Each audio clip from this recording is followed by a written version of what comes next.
지금 이 순간 하나금융이 대한민국 경제의 중심에 서 있어요. 정부가 조사 사국을 투입하며 금융개혁인가 관치 논란의 재점화인가 야편집국에서 라는 질문이 실시간 검색어를 휩쓸고 있는데요. 이건 단순한 은행 문제를 넘어서 우리 경제의 근간을 흔드는 사건이에요.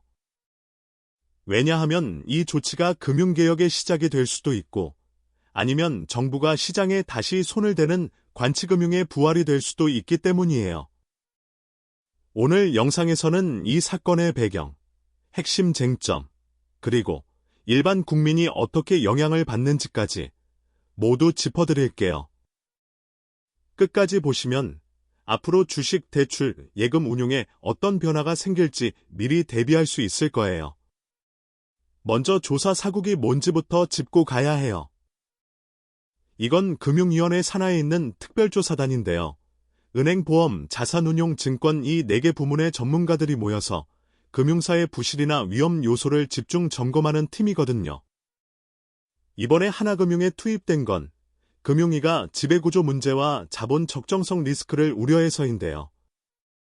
실제로 하나은행의 비이자 이익이 3년 연속 감소했고 해외 부동산 투자 리스크도 커지고 있어요. 그런데 문제는 이런 조사단이 과거엔 국민은행, 우리금융 같은 공적자금 투입기관에만 들어갔다는 점이에요. 민간 금융지주에 투입된 건 매우 이례적인 일이죠. 그래서 금융개혁인가 관치 논란의 재점화인가 이 알편집국에서 라는 질문이 나오는 거예요. 하나금융의 실적을 수치로 보면 위기 징후가 곳곳에 보여요. 자본 적정 비율이 13.2%로 업계의 평균 14.1%보다 낮고요. 고정이하여 신비율도 0.87%로 전년보다 0.25%p 올랐어요. 쉽게 말해 돈을 빌려준 중에 갚지 못할 가능성이 있는 대출이 늘고 있다는 뜻이에요. 여기에 순이자 마진도 줄고 비자이익은 3년 만에 9%포인트나 하락했죠. 이건 은행이 돈 버는 구조 자체가 흔들리고 있다는 신호예요. 그래서 정부가 금융개혁인가 관치 논란의 재점화인가 이 알편집국에서 라는 딜레마 속에서도 조치를 단행한 거겠지만 시장에선 왜 하필 지금 이라는 반응이 강해요. 이번 조치를 과거 사례와 비교해보면 더 흥미로운 점이 나와요. 예를 들어 우리금융은 과거 공적자금이 투입된 후 조사단이 들어간 전례가 있죠. 산업은행도 마찬가지로 국가관리체제로 전환되며 정부가 직접 개입했고요. 그런데 하나금융은 순수 민간 금융지주예요. 공적자금도 받지 않았고 법적으로도 정부가 간섭할 근거가 명확하지 않아요. 그런데도 조사 사국이 투입된 건 금융개혁인가 관치 논란의 재점화인가 이 알편집국에서 라는 질문을 더 강하게 만들어요.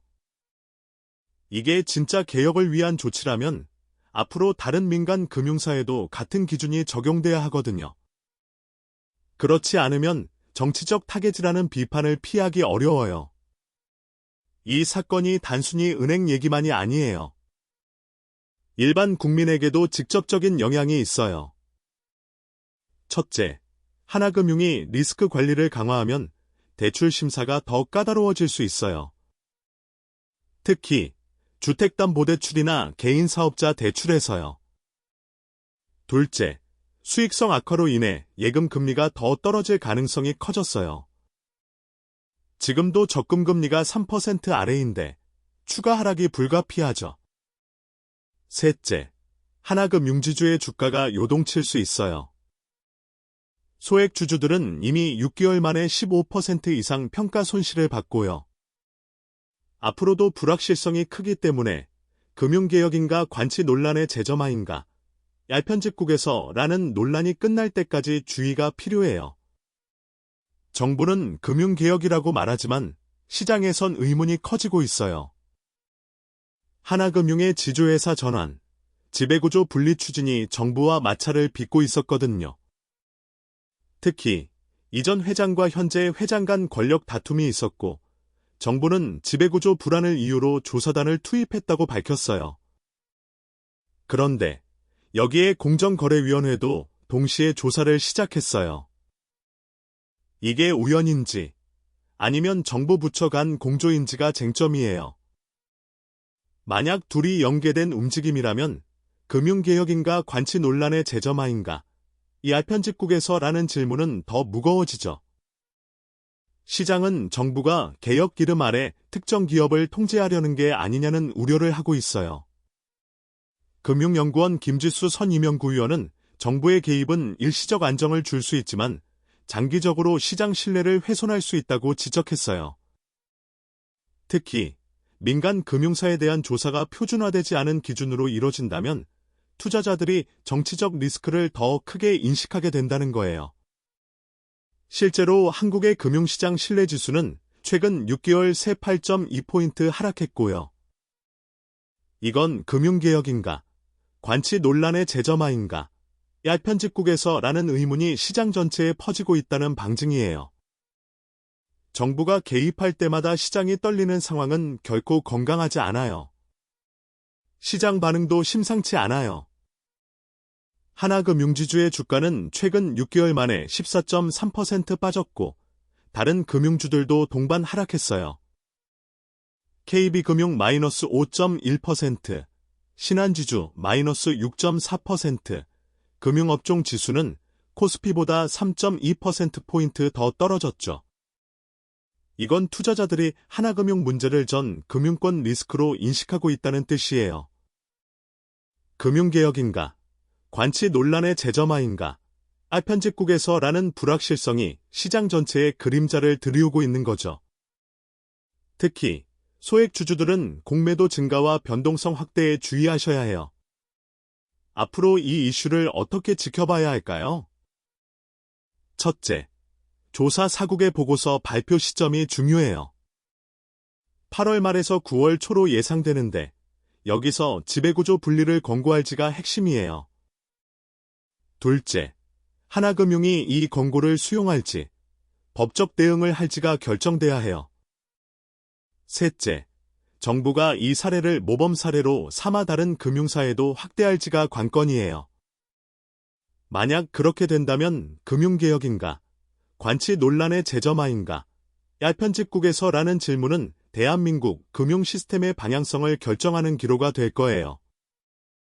우리 같은 일반 투자자도 예금, 대출, 주식 전략을 이에 맞춰 조정해야 할 시점이에요.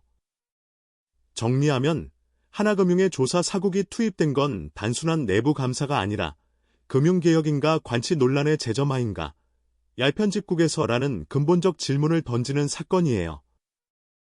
정부는 개혁을 말하지만 시장은 관치의 재현을 걱정하고 있고요.